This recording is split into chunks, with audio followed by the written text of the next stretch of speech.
একই দিনে যদি নির্বাচন হয় আর গণভোট হয়, তো জাতি তো ভোটের আগে জানতে পারলো না যে কি কি সংস্কার করছে। ফলে গণভোটে ইয়েস নো কি হলো ভোটারকে জানবে, তারপর মাথা ঠান্ডা করে ভোটার ভোট দেবে।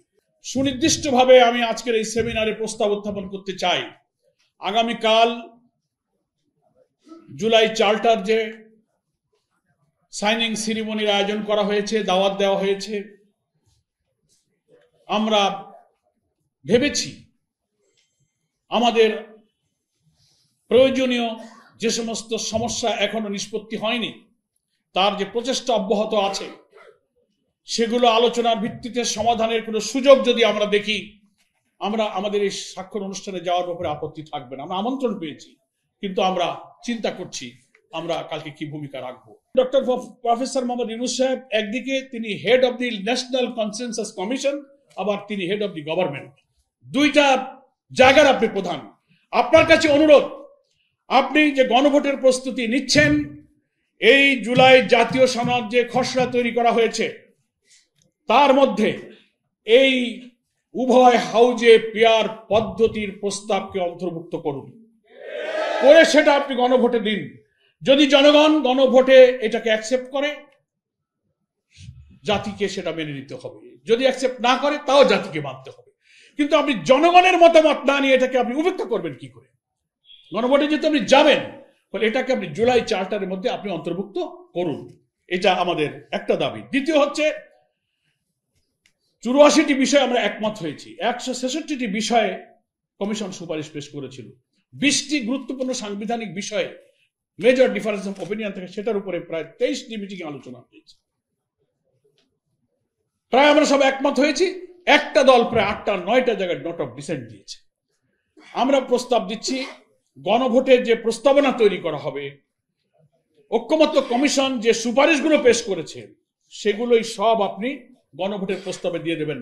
যারা ডিসেন্ট দিয়েছে, ডিসেন্ট হচ্ছে ভিন্ন মত, ঐক্যমত্য কমিশনের সুপারিশের পরে ভিন্ন মত দেবার অধিকার আছে। এটা আইন, গণতন্ত্র এবং বিধির এটা একটা বিউটি, সেটা অধিকার আপনার আছে। কিন্তু গণভোটের প্রস্তাবনার মধ্যে ডিসেন্ট গুলোকে সংযুক্ত করা যাবে না। ঐক্যমত্য কমিশন যা সুপারিশ করছে পুরোটা আপনি গণভোটে দিয়ে দেন, হ্যাঁ বলবে অথবা না বলবে। এটা আমার প্রস্তাব।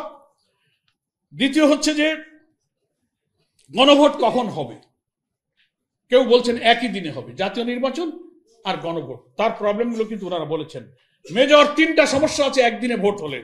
1 নম্বর, একদিনে ভোট হলে একটা তার মার্কার প্রতীকে ভোট দেবে, আবার সেই জুলাই সনদ বুঝে শুনে হা বা না করবে। একটা ভোট কাস্টিং হতে কত মিনিট সময় লাগে? কয় ঘন্টা ভোট হবে?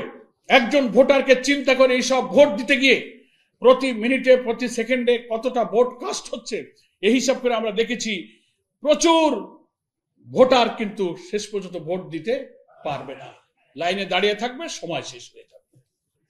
এটা একটা প্রবলেম। দ্বিতীয় প্রবলেম হচ্ছে যে, আগে যদি এটার নিষ্পত্তি না হয় গণভোটে যে কি কি সংস্কার হতে যাচ্ছে, সাংবিধানিক, রাজনৈতিক, এত সংস্কার কি 84টা, জাতি জানবে তারপরে না কোন দলকে ভোট দেবে।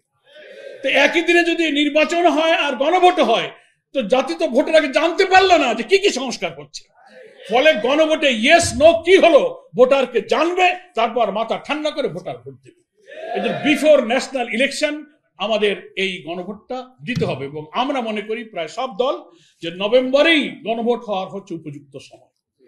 আর একটা জটিলতা আছে, প্রায় জাতীয় নির্বাচনে যত নিরপেক্ষ হোক আর কেয়ারটেকার হোক, কিছু কিছু ভোট কেন্দ্রে কিন্তু ভোটের দিনে সংঘাত সহিংসতা হয় না? বলেন, 5টা ভোট কেন্দ্রে ভোট বন্ধ হয়ে গেল, মারামারি হলো।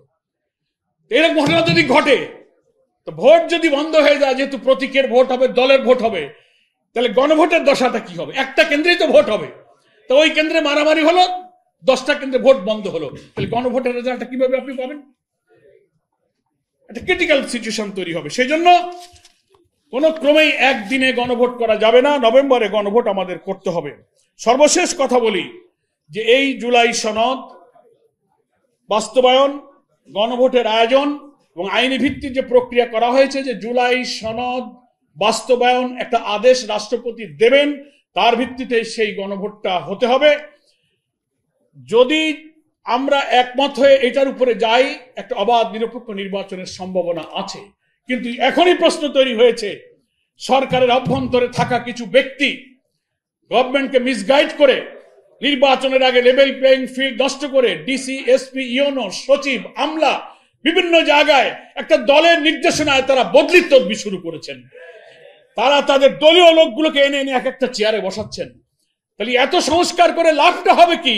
আপনি যদি একটা দলের পকেটে রাষ্ট্রকে ঢুকানোর জন্য এখনই বদলির একটা ডিজাইন সাজিয়ে নেন, প্রধান উপদেষ্টা এখনই যদি এ ব্যাপারে খেয়াল না করেন, তো আমাদের সব রক্তদান, সব অভ্যুত্থান, সব সনদ, সব চালটার কিন্তু বৃথা হয়ে যাবে।